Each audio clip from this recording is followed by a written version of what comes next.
So I talk a lot about keeping things simple.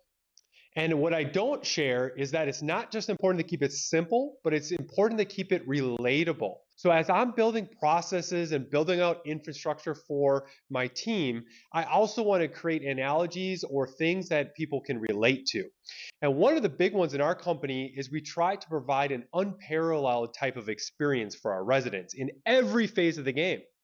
I think a lot of companies talk about experience, but there's only a few, like Disney, for example, that actually bring experience to life. So it's one thing to want it, it's another thing to embody it.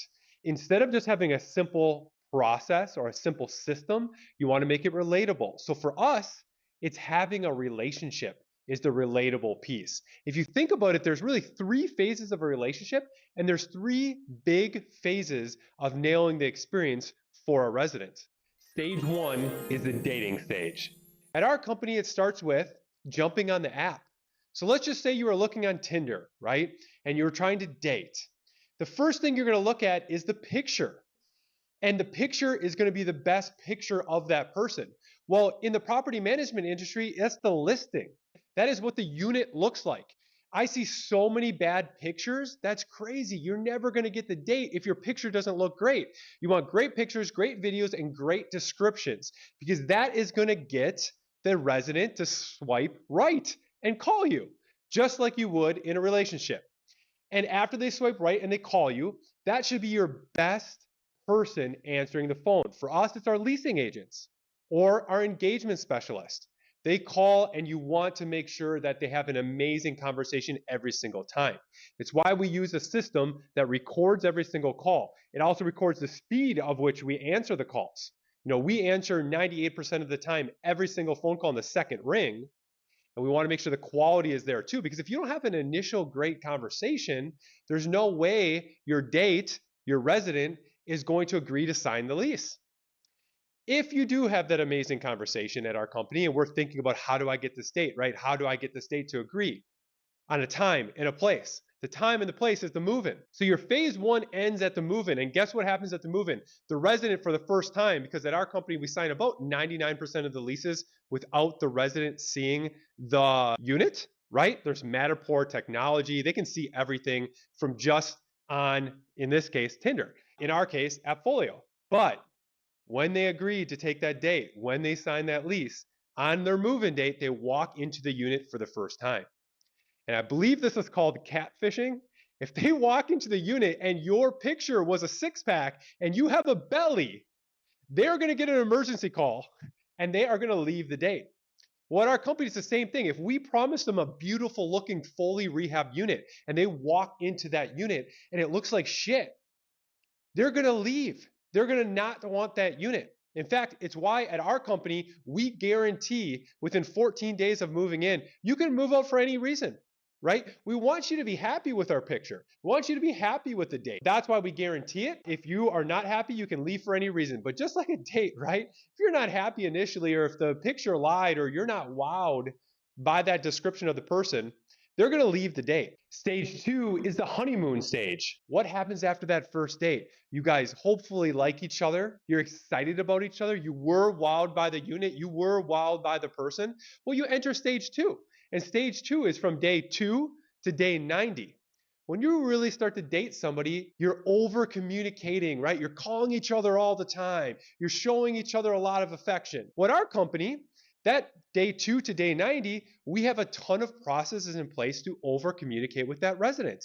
For example, within 72 hours of moving in, our community territory ambassador is checking in. He's checking and say, hey, I just want to introduce myself. My name is Miguel.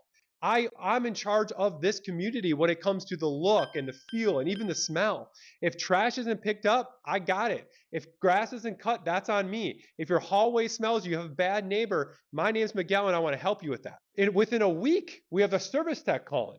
And they're saying, hey, I don't think there's going to be anything wrong with the unit because it's fully remodeled. But if you need anything fixed, my name is Tony. I'm the service tech for this apartment community, and I'll be here to fix it within 48 hours. I do this 100% of the time, so don't be afraid to put in a service request, and I'll be there really quick. I'll get in and out and take care of anything, including your garbage disposal. We over communicate, and we have these checks and balances. We have a leaders calling after 30 days, a different leader calling after 60 days. We're killing them in the honeymoon stage, in that first 90 days. Because why? Stage 3 in the final stage is marriage. We want them to marry us. And we think that if we can over communicate and prove that they made the right decision moving in, after day 90, we're going to get married. Now we're married, right? From day 90 to 12 months. That's when their lease is up. And if we did a good job in the first 90 days, we know that we'll rarely hear from them. You're married, you're not communicating as much, you're not calling necessarily as much. You still love each other, you're still very happy with each other, but you're just not in that honeymoon stage. So our ability to maintain, their happiness and their unit goes down substantially. We don't want to bug them with calls all the time anymore, but we're still married. And I see this a lot in the property management. There comes a time where somebody puts in a 60 or a 30-day notice. And what most property management companies do, they do what? They take that, they notify the team that this person is going to move out, and then the person moves out. In a marriage, you would never do that, right? Your spouse wouldn't come home and be like, I want a divorce. And you're like, okay, where are the papers? We're done in the next 60 days. No. What would you do? You would try to work it out. You would go to mediation. So when we know we get a 60-day notice, it's mediation time. It's a phone call. It's trying to understand, why are you moving? Oh, you're moving to a different city? We have apartment units in that other city. Why don't we try a long distance relationship for a little bit, right? What are the things that they may be upset about? Where are they moving, relocating? How can you keep them within your property management company work stream, right? How do you make it really, really easy? You wouldn't just accept that someone's going to divorce you with no reason. I just can't believe the amount of people that move out in management companies that have no idea why.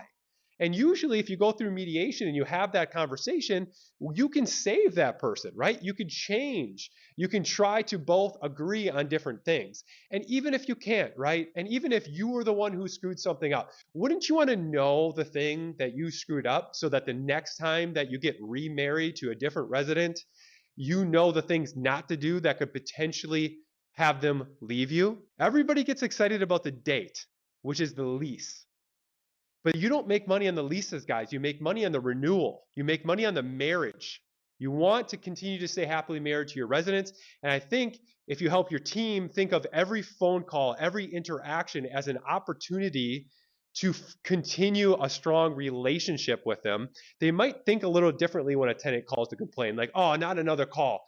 No, another opportunity to make the relationship even better.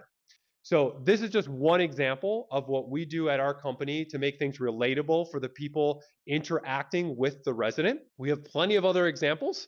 Maybe one day I'll share our car wash example with how we rehab units.